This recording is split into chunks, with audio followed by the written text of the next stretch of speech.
but we were proud of you, if I may say. And yes, very good job. And not a lot of people would be as composed. I certainly am not when I'm there and talking to him. Yes, very impressive. So I do have a few comments for you as we begin the briefing here today at State. To begin, an update on the situation in Syria. The United States unequivocally condemns this violence. All parties must step back and engage in meaningful dialogue that leads to a lasting ceasefire. Well, whoever's got the music going, that's a lovely touch, but we really need it to be turned off. All right. I'm going to start again at the stop. Please turn off your phones. Please turn off the sound. Do not disturb. You don't have to have it on airport, but although I could say that we are an airplane, but we're not. Let's start again, shall we? And welcome aboard to everybody watching at home. We know C-SPAN covers us live as well. We appreciate that. And of course, we're a little late today, but actually every time is the perfect time because our colleague Caroline had her later briefing, so here we are right now. So to begin, an update on the situation in Syria. The United States unequivocally condemns the violence. All parties must step back and engage in meaningful dialogue that leads to a lasting ceasefire. In a tweet this morning, Ambassador Tom Barrack, also, of course, our special envoy for Syria, said, "Thankful to all sides for their break from chaos and confusion as we attempt to navigate all parties to a more durable and peaceful solution in Syria." Over the last 48 hours, the United States has led diplomatic efforts to promote real de-escalation and peace. As Secretary of State Marco Rubio noted yesterday, we have engaged all the parties involved in the clashes in Syria. We have agreed on specific steps that will bring this troubling and horrifying situation to an end tonight. This will require all parties to deliver on the commitments they have made, and this is what we fully expect them to do. We are actively engaging all constituencies in Syria to navigate towards calm and continued discussions on integration and a stable, more prosperous future for all Syrians. To that end, we are calling on the Syrian government to lead in determining the path forward. Now, today, the United States also sanctioned TDA leader Hector Rutherford Guerrero Flores, also known as Nino Guerrero, and 5 other key members. The Department of State, through the Transnational Organized Crime Rewards Program, managed by the Bureau of International Narcotics and Law Enforcement Affairs, is offering a reward of up to $5 million for information leading to the arrest and/or conviction of Guerrero. TDA is a foreign terrorist organization that originated in Venezuela and has launched a campaign of terror throughout our hemisphere. We are determined to protect Americans by eliminating TDA's vicious criminal activities. In addition, yesterday, the United States, the Kingdom of Bahrain, and the United Kingdom marked the UK's ascension to the Comprehensive Security, Integration, and Prosperity Agreement, CCPA. This milestone framework builds on the historic Abraham Accords and is aimed at fostering broader integration in the Middle East, bolstering mutual deterrence against external threats, and expanding cooperation to advance security, stability, and prosperity in the region. And finally, for today's topper, starting today, Secretary Rubio decided to end the ordered departure status for the U.S. Mission Iraq personnel, including personnel at the U.S. Embassy Baghdad and U.S. Consulate General Erbil. Personnel who are temporarily relocated outside of Iraq will begin a gradual return to U.S. Embassy Baghdad and Consulate General Erbil. The State Department's travel advisory for Iraq remains at a level 4, which of course translates to do not travel. We remain strongly committed to advancing our policy priorities in Iraq, strengthening Iraq's sovereignty, advancing U.S. business interests, and engaging with Iraqi leaders and the Iraqi people. The State Department, U.S. Embassy Baghdad, and Consulate General Erbil will continue to closely monitor and assess, as you might imagine, the security situation across Iraq and the region. And that is the conclusion of my announcements. And I'm ready to take your questions. And we'll start with the young lady who was in the White House first. So we'll start with Nadia right now. Thank you. I want to follow up with what you said. The president spoke with Prime Minister Netanyahu. He just issued a statement to say he's very sorry about targeting, or not targeting, but by attacking this church. He said it was done by mistake. But the State Department and the White House put a priority on protecting minorities, especially Christians. How can you make sure that Christians in Gaza are protected? We have 3 people dead, including 88-year-old woman from Ayyad family. And to make sure that these people are not actually targeted, but as the Prime Minister said, because there have been many, many incidents before, Tammy, as you know. They targeted the Russian Orthodox Church before. Yes, well, in this case, of course, it was an accident. I think that the response from Netanyahu is an appropriate start. Of course, we share condolences to the citizens, the civilians' deaths at the Roman Catholic Church. We have asked that Israel investigate the strike still, of course, and ensure that all civilians, including Christian civilians, remain safe. That's one of our, of course, regular asks of everyone as we try to stop war and engage with ceasefires because of the horrible dynamics that exist across the world when this goes on. There's no benefit to this, any kind of military action, no real benefit at all. So Israel did express a deep sorrow over the damage and over any civilian casualties, and the IDF, they do note, is investigating.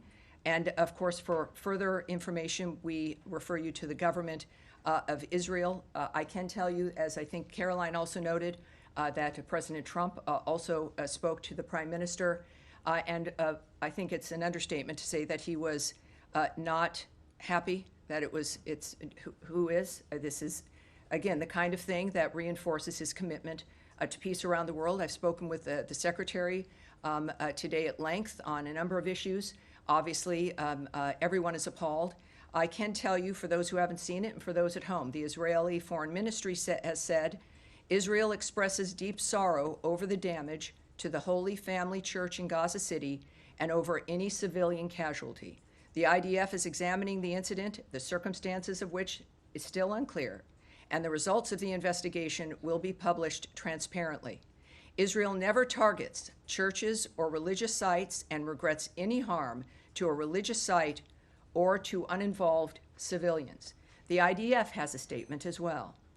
The IDF is aware of reports regarding damage caused to the Holy Family Church in Gaza City and casualties at the scene. The circumstances of the incident are under review. The IDF makes every feasible effort to mitigate harm to civilians and civilian structures, including religious sites, and regrets any damage caused to them. So this is, I think, a good indication of their realizing what the world expects, what we expect, and of course appreciating POTUS's contact as well, which is helpful for all of us. Nadia, one more. Yes, ma'am. Syria. Yesterday, the Secretary told us at the Oval Office that the conflict in Sweden is between the Bedouins and the Druze. Do you rule out any involvement of foreign fighters or ISIS fighters in what we have seen, witnessed in the last 3 days, including atrocities against civilians? Well, there will be some continued, obviously there will need to be some continued investigation of the nature of what's occurred.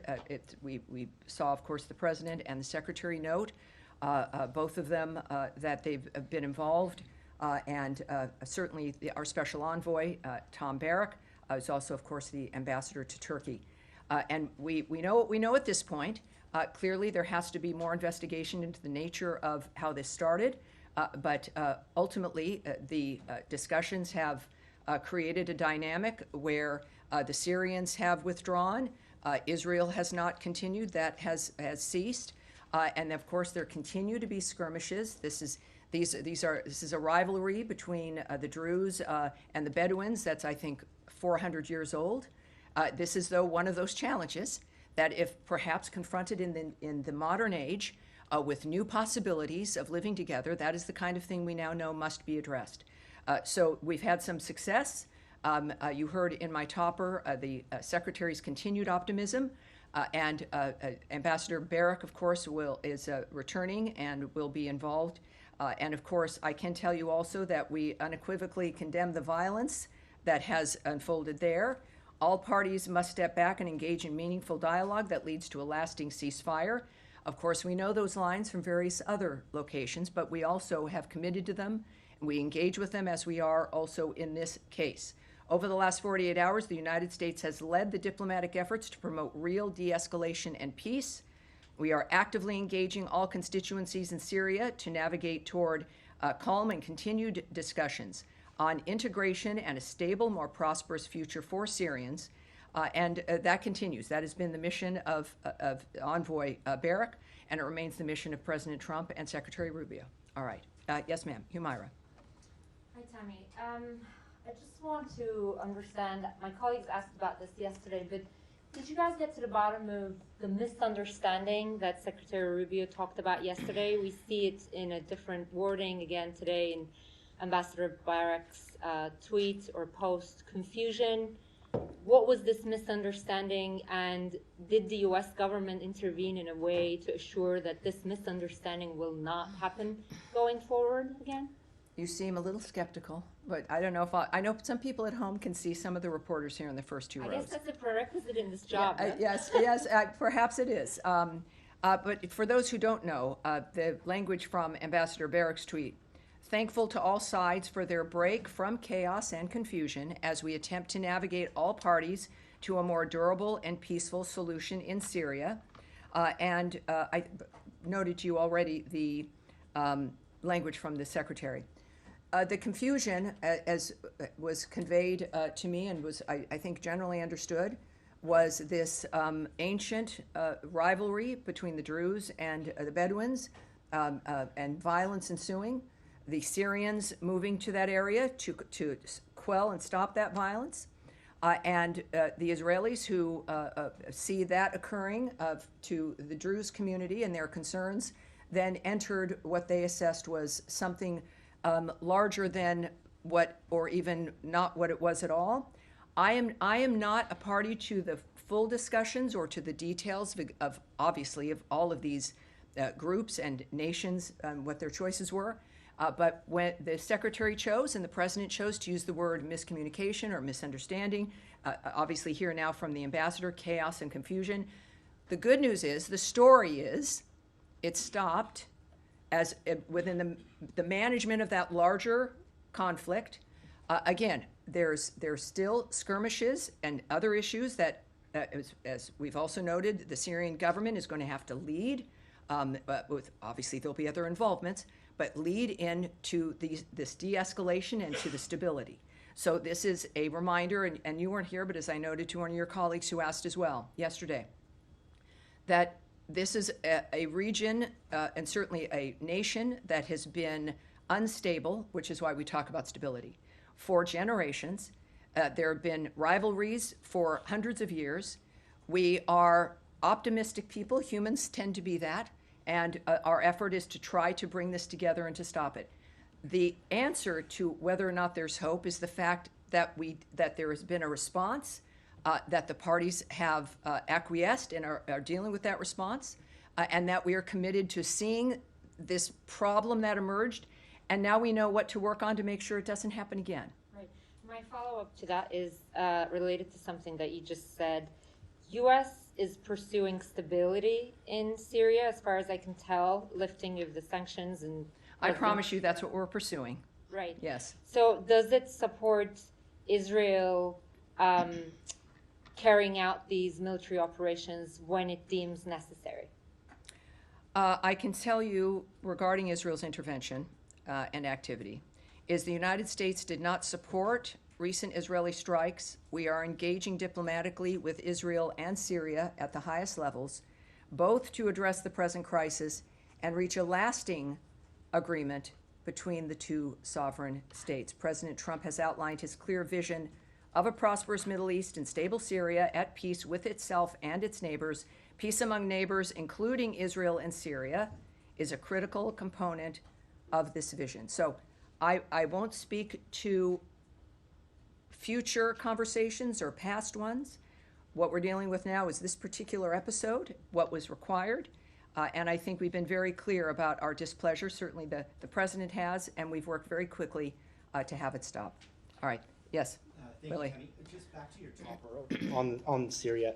You mentioned you condemned. And let's stick with Syria for a bit while we're in it, just so you know, and then we'll continue on, of course. Go ahead. You mentioned that you condemn the violence.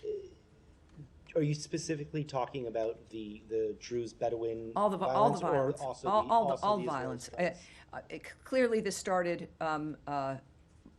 between those two groups, and what we know is that violence erupted.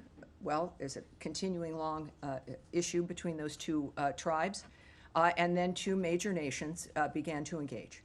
Obviously, we then engaged, and it stopped, and that is, for me, a very, very proud moment. It's a remarkable situation being here at the State Department and here at this podium and taking this job, is to be an observer of actions that can be taken that stop what could end up being major global horrible issues. And we continue to work on some. We've been successful on others, but it was a very heartening and wonderful to see the work in that regard. So I think that it's the violence in general that appalls the president, that disturbs the secretary, and it is what we all want, even though we've grown used to it. But it's possible. And if anyone can make it happen, if any country can, it's the United States, and it's the president and it's Secretary Rubio. All right, yes, Sean. Can I follow up your answer that you gave to the Mara, said that the United States does not support recent Israeli strikes? Can we say that the United States, well, Oh, boy. Yes, I know, it was suddenly the voice of God. Don't want to give you any hints there, That's though. always my aspiration. Yes, there we go. Just going back on serious note, you said that the United States opposed the Israeli strikes. Yes. Two parts to that. Was there a message beforehand that Israel should not do this, and now going forward, will the U.S. continue to reject Israeli military? Well, as you know, I won't speculate. I'm not going to comment on what was or was not said prior to the situation that we're dealing with currently, nor will I speculate about every situation is different. I am not going to speculate or guess, none of us should, at what the leaders of our country might do under any other certain circumstance. Well, just also at the beginning, you were talking about how Syria and the Syrian government needs to lead a future path. I forget Yes. the exact words. But is there a long-term solution? I mean, you mentioned that the United States helped diffuse the situation, but this is essentially the Syrian forces leaving part of what is part of Syrian territory. Are you seeing a long-term demilitarization? Is that what the U.S. would Well, do? I know it's about Syria taking the lead in determining the path forward.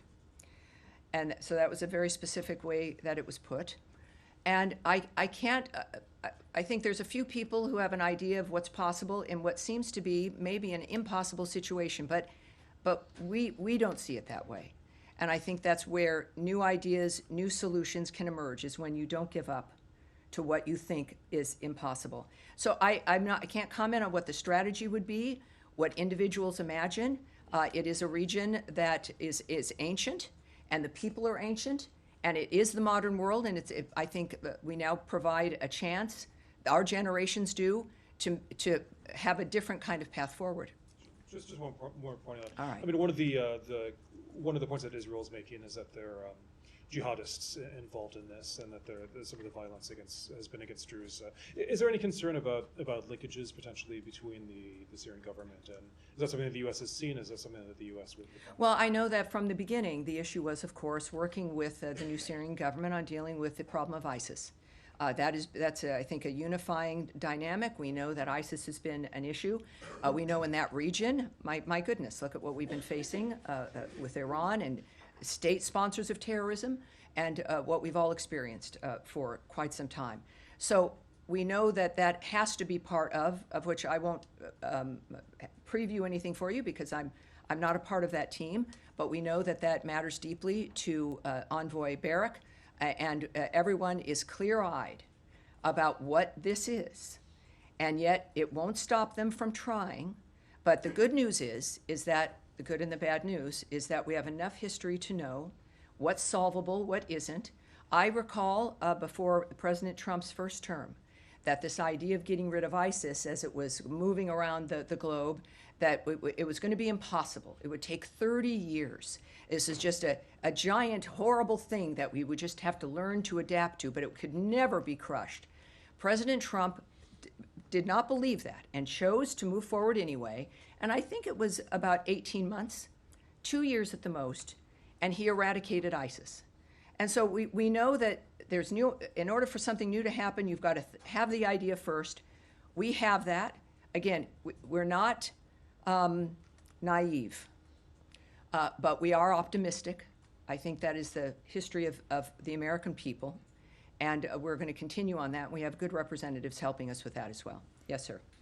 You said that the U.S. didn't support the Israeli strikes, and you were asked about any conversations beforehand, but what about afterwards? I mean, Caroline Levitt had said that the president called Prime Minister Netanyahu, or they spoke on the phone today, in which he condemned the strike in Gaza, but was that lack of support for the strikes on Syria, was that also conveyed to Prime Minister Netanyahu? Well, I don't know. I wasn't on the call. We were not informed of those details. Caroline had what she chose to share with you, so I won't get ahead of guessing what the conversation was. And just one other Yes. question about, I mean, you've said in the church strike, you've asked Israel to investigate that.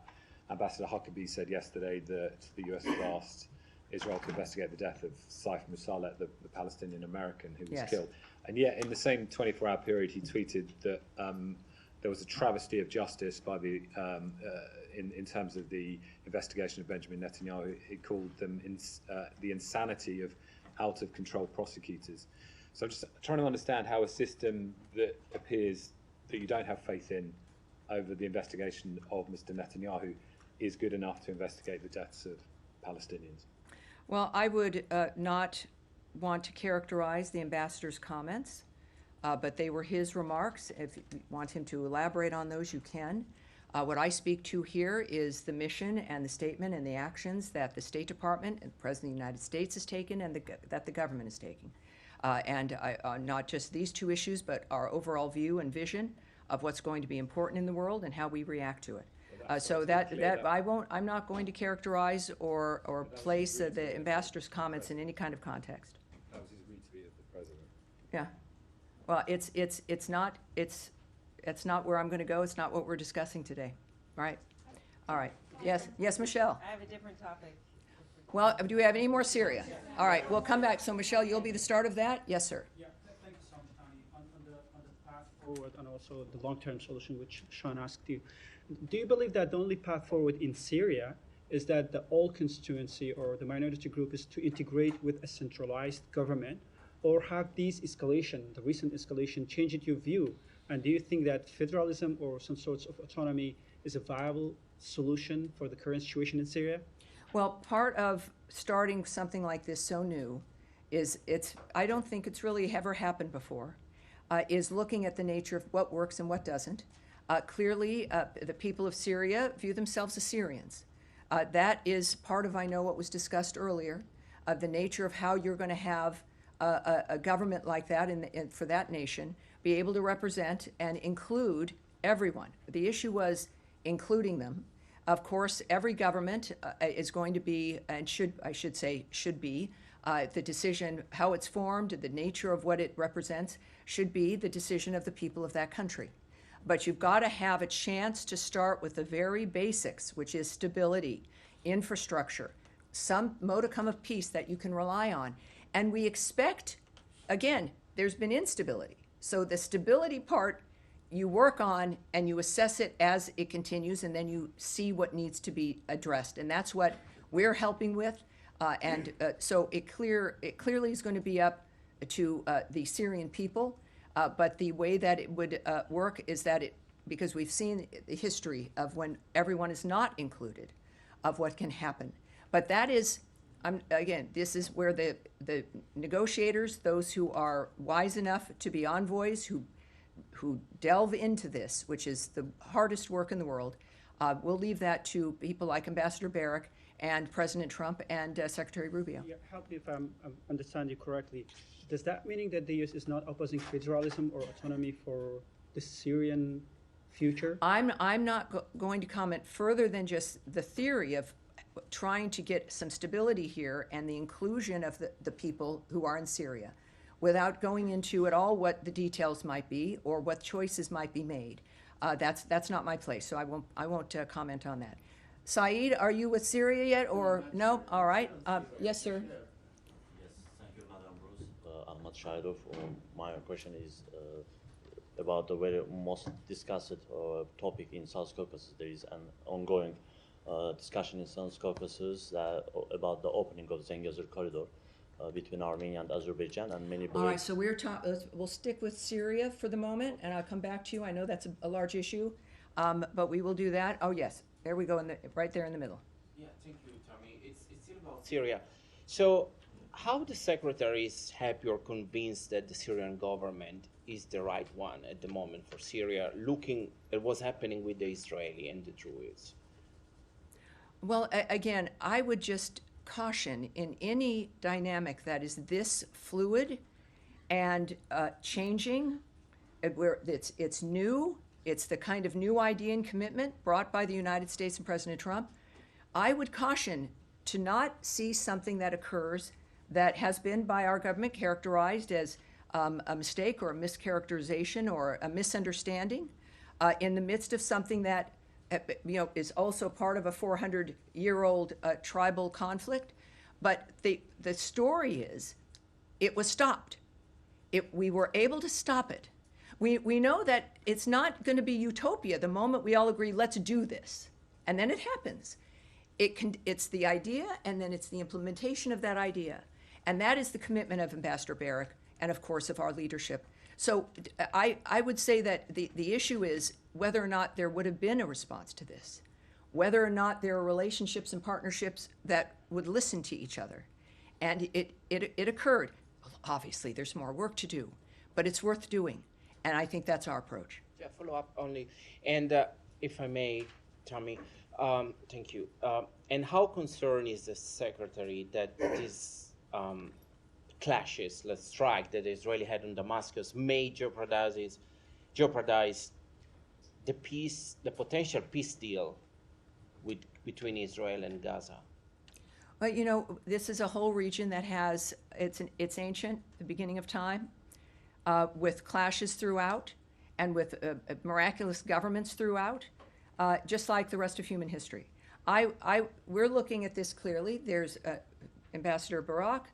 We have a very specific conversation going on about Gaza and Israel's situation. Certainly, we have Russia, Ukraine, and other aspects where there's new peace deals, new ceasefires that we also discuss.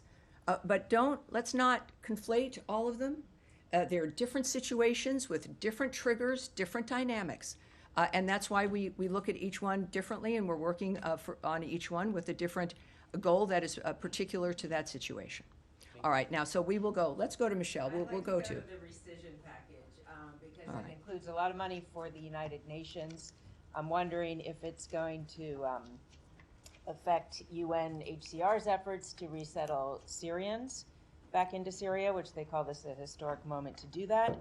And I also wonder, there's big cuts in peacekeeping, and it includes some language that is critical of the peacekeeping mission in Congo, yet the peace deal that you guys negotiated relies on the UN peacekeeping operation in Eastern Congo to help implement it. So I wonder if you've changed your mind.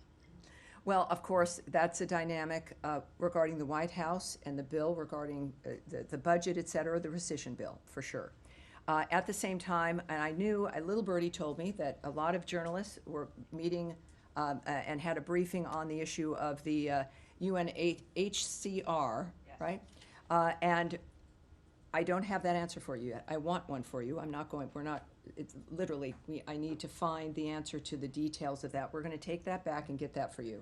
And since there are others interested in that as well, we'll make sure others receive it if you want to contact us with that information. Regarding comments made in a bill, the nature of certain cuts, each situation is very unique and different. As we've, of course, as you know, we've just completed essentially several month-long reorganization and some cuts regarding how foreign aid is applied and implemented and distributed.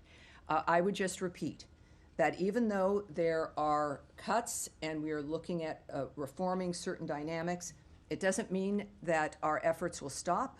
It doesn't mean because something looks different that it's going away.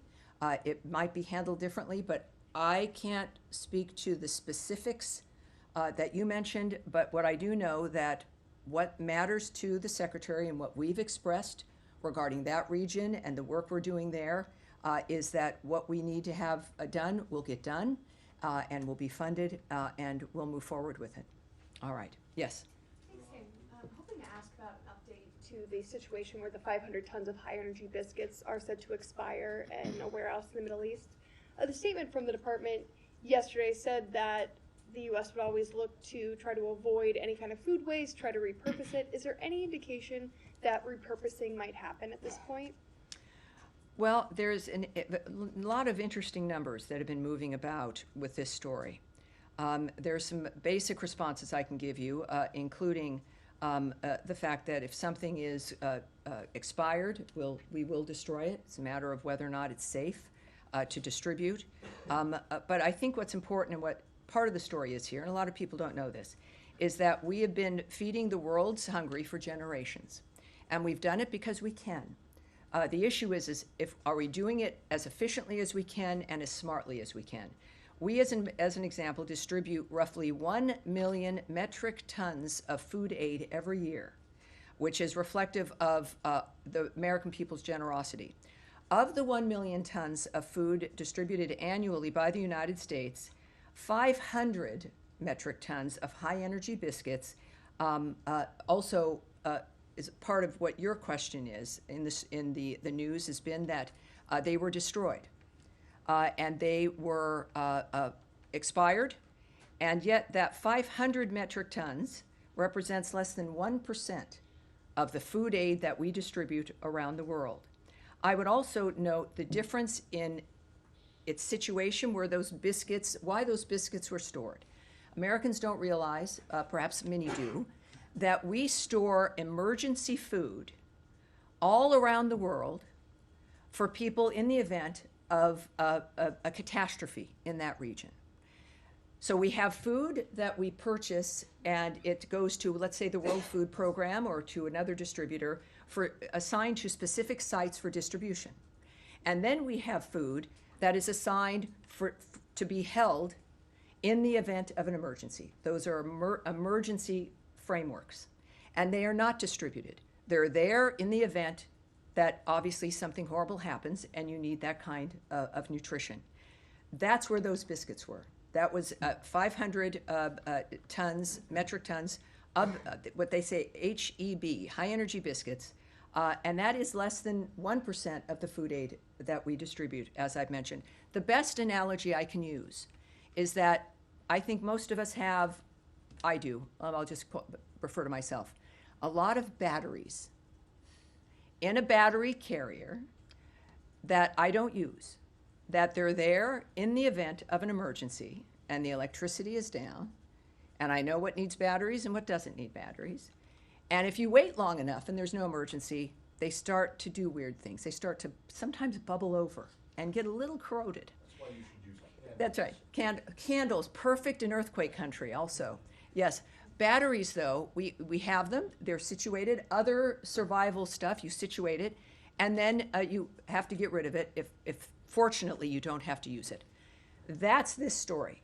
The story here is the nature of the commitment of the United States to food aid, which we all commit to, but also still, like everything else, doing it more efficiently, with less expense, but with the same framework.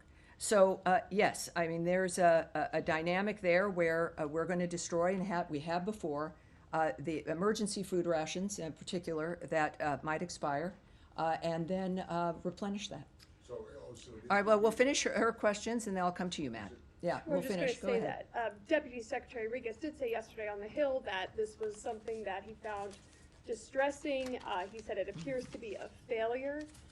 Just this dynamic here, is there any effort within the department now to look at expiration dates at those warehouses around the world that are hosting these high energy biscuits and make sure that a dynamic like this doesn't happen again in the spirit of efficiency? Yes, DMR Regas, he's a deputy secretary here at the State Department. He said a number of other things indicating, and I'll read part of his testimony to you as well in this regard. He said, we're still the biggest giver of aid anywhere in the world by far. So this is a media account, so I'd want to look into, forgive me if I don't take everything in the media that's reported as 100% factual, but I do want to find out what happened here and get to the ground truth. So the fact is that what I've described to you is the case. The numbers that are being reported are wildly incorrect without the context of what the food is there for.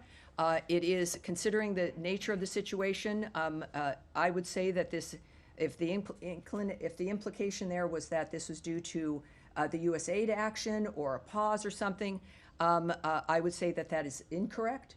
But the deputy, I think, noted the fact that there's a number of things that can affect this, and I've described some of them to you.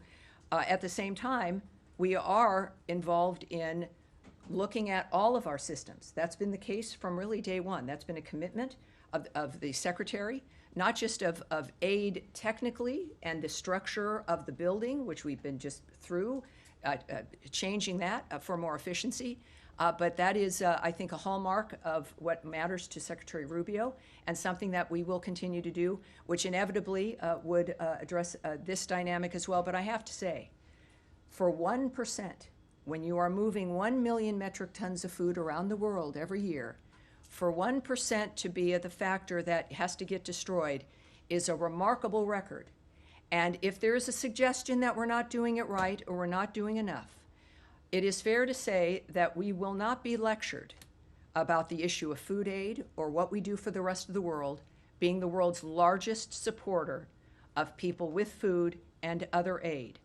We have been, we are now, and we will be. All right. So, Tammy, Yeah. Yes, Matt. sorry. Oh, don't be sorry. You're never really sorry. Go ahead. Well, maybe It's all right. Maybe not.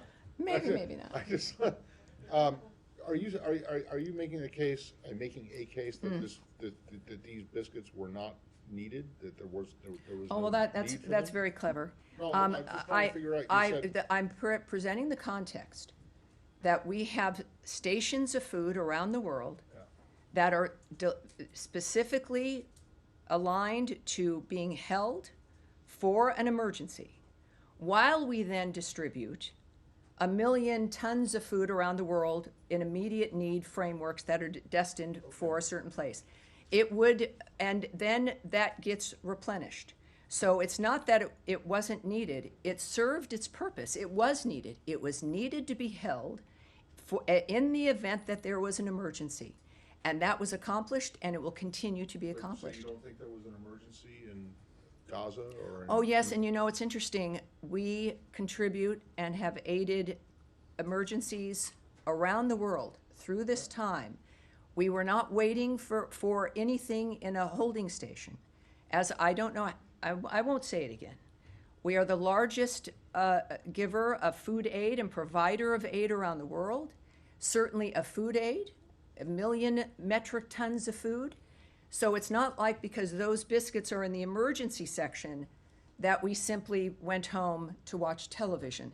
We are the largest provider. We are proud of that, and we will continue to be. Are you committing that this administration will continue to provide 1 million metric tons of emergency food aid around the world? Yes. You rarely ask me to speculate or on a hypothetical situation. We are going to continue to be the world's largest giver of aid and of food. We are going to be doing it in a smarter, more efficient manner, but it is our nature to do so. And I've said it from the beginning. You guys have heard me. Yes, things are changing. They look different, but we are still in the foreign aid business, and we're going to be better about it. I think that's pretty clear. Saeed, you've been very patient, sir. I think you actually related to Matt's Sure. topic in a way. Yesterday, Tom Fletcher, the UN Emergency Relief Coordinator, and Catherine Russell, the executive director of UNICEF. They basically told the UN Security Council, they painted a horrific picture of how children are suffering in Gaza. They're saying that, you know, the war is going on, but the children are bearing the brunt of it. There's about 17,000 kids have been killed since the beginning of the war.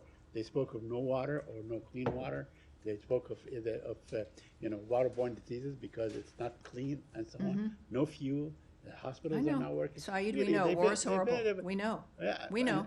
And she said that, you know, like on daily basis, 28 kids get killed, you know, since October 7th until now, on average. Yes, it's My horrible. question It's to you- horrible. my He question has to a question, though. We'll get to it right now, I trust. Yeah, my question to you. Yes. Is the United States government happy with the level of aid that is going on, the level of water that's going on, the level of fuel that is going All right. in? Or are we likely to see Saeed, some changes Saeed, that will yes, I impact understand. the lives of kids? Saeed, in every war, in every conflict that is going on this day, someone is suffering, someone is being killed, a child is suffering, a child is dying. We've seen the images. That is one of the issues we talked yesterday about, the immediacy of media. We now see those images. I remember growing up and we were shocked that we could see some of the footage of the combat in Vietnam. That was a turning point I was a child, I had no idea. My mother was appalled. And things now, you get it on your phone in a moment. We know the suffering. I have this conversation with you, Saeed, every time I see you. We're both, I understand your concern. I've committed my time in this season to address that as well, as have everyone else in this building, as have Americans. We're proud of being Americans because of what we've been able to accomplish for the world. What I can say is that it is, I think you used the word happy. Of course we're not happy.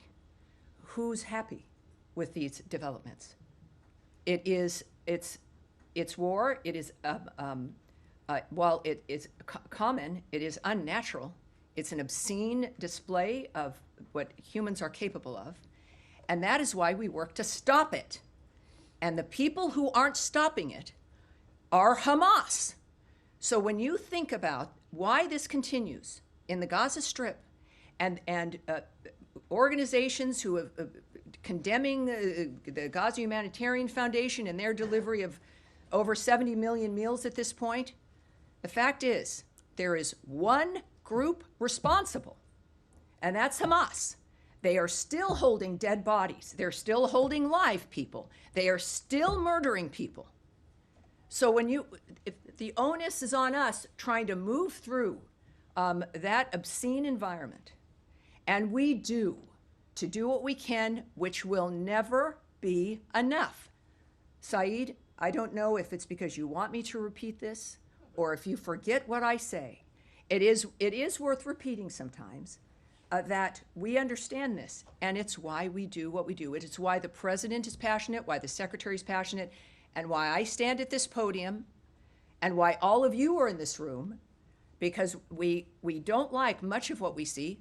We have successes sometimes, but of course it's not good enough, and it won't be, because the only time children will have exactly what they need is when Hamas is gone, when the terrorists are not controlling a swath of land, and when peace is generated by a government that its people have chosen and is not based in the inhumane slaughter of people. Yes, sir. All right, so you, sir, and then we'll go. Right. Thank you very much. I have two quick questions. You are aware Make them that not quick, but go ahead. Yes. The militia have intensified their attacks on the Kurdistan regional government's oil fields and on U.S. companies operating in Iraq, action that threaten the stability of the global energy market. These attacks are no different from what the Houthis in Yemen are doing against international trade. What responsibilities do the Iraqi state and the international community have in addressing this situation? You know, obviously that is an issue that we are concerned about. I have put out a statement, which I don't know by heart. I am going to ask, well, where's my Tommy? Is my principal deputy not here? Where did he go? All right. Nicole, I know my statement's in here, and I'd like to read it for everyone regarding the Kurdistan situation. Nicole, could I ask you to come up? Actually, you'll have to come up here. I know, it's not that intimidating. It isn't. Everyone, this is Nicole, a woman who makes a great deal possible in this building. Let's see what we have.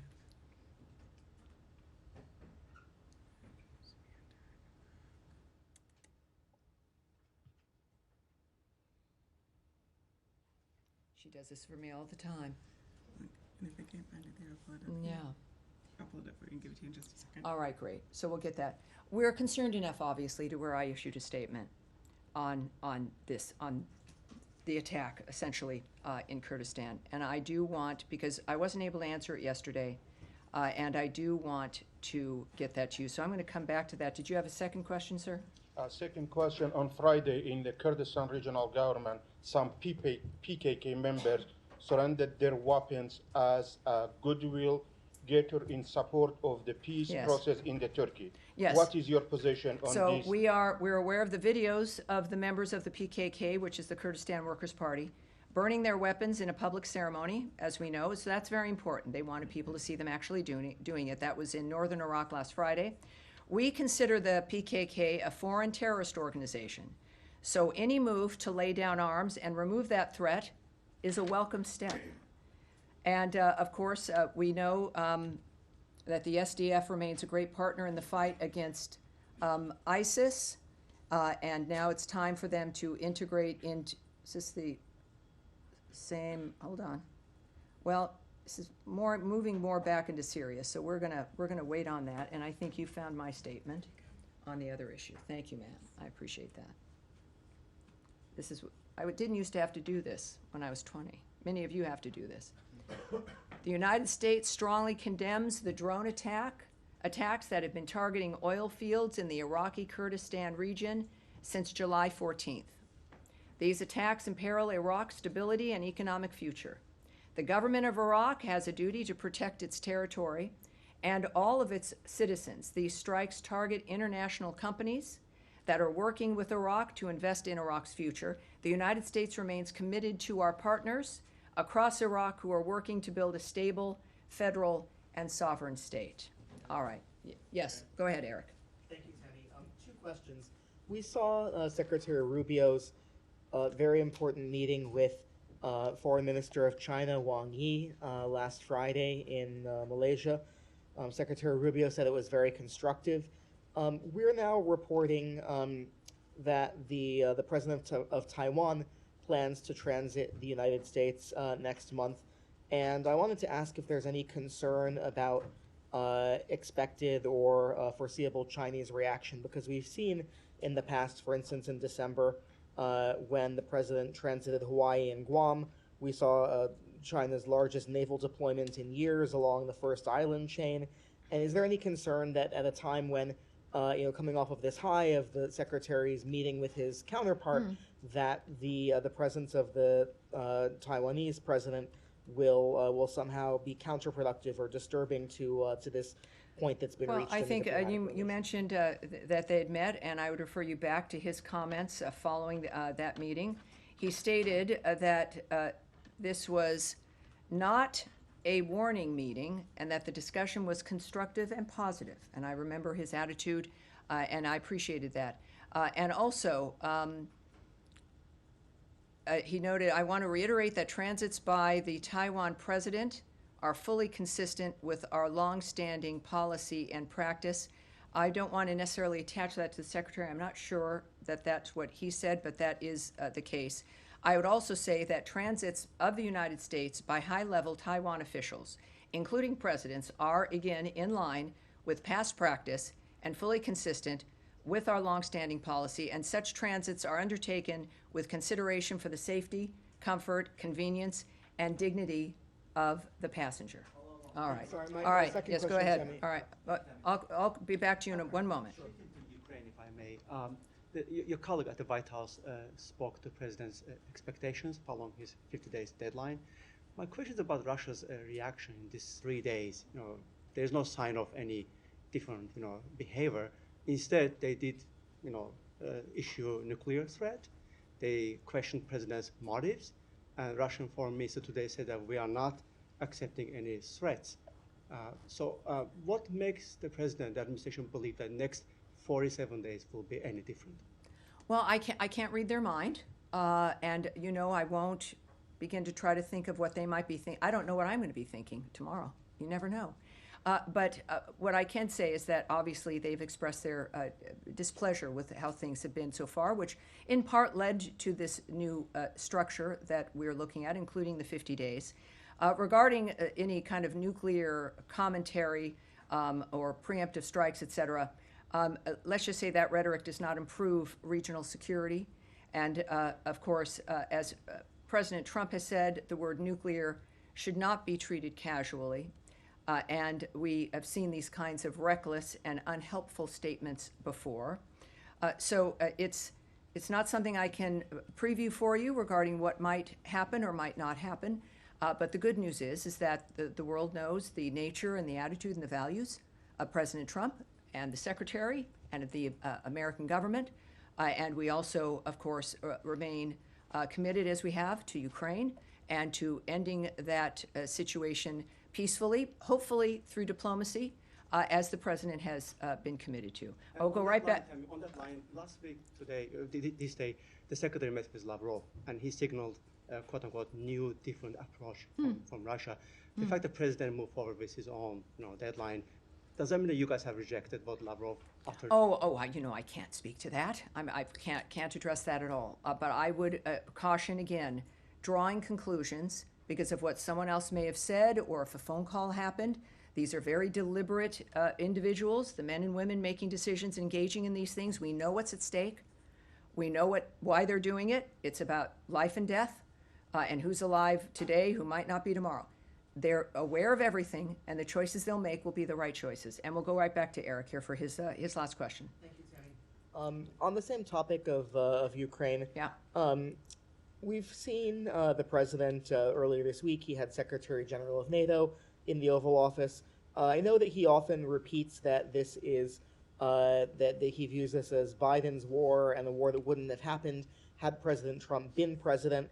But do you think that we're seeing any kind of a pivot or a greater investment from the Secretary Rubio and President Trump in the outcome in Ukraine, particularly since the NATO meeting and this idea that 6 months in, his view is stated many times is that the war would not have happened had he been president, but now 6 months in, there's an opportunity to make an impact or to own the future of what happens in Ukraine? Well, I know that the first thing that drives the president and that the cabinet, including the Secretary of State, follows is the vision of the president and how to approach these issues in which they agree. I can just reiterate for people from the president who said on the 14th, we're very, very unhappy with Russia. I'm disappointed in President Putin because I thought we would have a deal 2 months ago, but it doesn't seem to get there. I speak to him a lot about getting this thing done, and I always hang up and say, well, that was a nice phone call. And then missiles launch into Kyiv or some other city. And after that happens 3 or 4 times, you say, the talk doesn't mean anything. So that is the president speaking quite transparently about his assessment of things, allowing the American people and the world to understand that his patience, he is a very patient man, and he's a realist, and he's going to be honest. And the arrangements and the conversations, certainly with Secretary General Rutte and NATO in general, the plans in which to make sure that Ukraine has what it needs defensively. But I think the president is someone who will make these decisions and continues to approach it aggressively so that his vision of this conflict ending will come to pass. And that is it. I had the army. Thank you very much. You normally sit, Michelle from NPR. You're normally way in the back, and I was thinking, well, this is you must. I try to get more attention to the people in the back. Yeah, well, that's what you've always said. You've always said that. All right, so let's. This is something that, of course, we do want to address. So, if we could start again and we'll answer your questions. Yes, sir, go ahead. Thank you, Madam Bruce. I'm Angelo from Azerbaijan, and I want to ask you about the Zengezur corridor, because there is an ongoing discussion in South Caucasus about the opening of the Zengezur corridor between Armenia and Azerbaijan, and many believe that this project can help improve transportation, trade, and trust in the region. And last week, the U.S. ambassador to Turkey, Thomas Barak, mentioned that an American company could manage this corridor for 100 years. At the same time, Russia and Iran have also expressed their concern about this corridor, and some reports say that they want to keep this corridor under their own control. And my question is, what is the U.S. position on Zengezur corridor? Because this corridor will connect Armenia and Azerbaijan by land, and it will not only contribute to the development of both countries, but also change the geopolitical landscape in South Caucasus. Does the United Perhaps States that's it. support Yes, this let's. project? Well, I think we have a general sense here, and it's obviously sometimes one of the problems with being in a location, geopolitically, that many places are interested in. We do know, and this is what I can say, and it's not exactly what you're looking for, but because this is also a question that the White House, that the President's team, we'd like to check with them and see what they would say to this. But I can just tell you that the United States, we support, of course, efforts to promote peace and stability in the South Caucasus, as you know, and we track the events there. We are watching. We clearly, it's something we are addressing. But I want to get something more for you than that, and we will indeed. So thank you all very much. I appreciate it. That's it. Thank you, everyone. I'll see you next week. Thank you very much. Have a great day.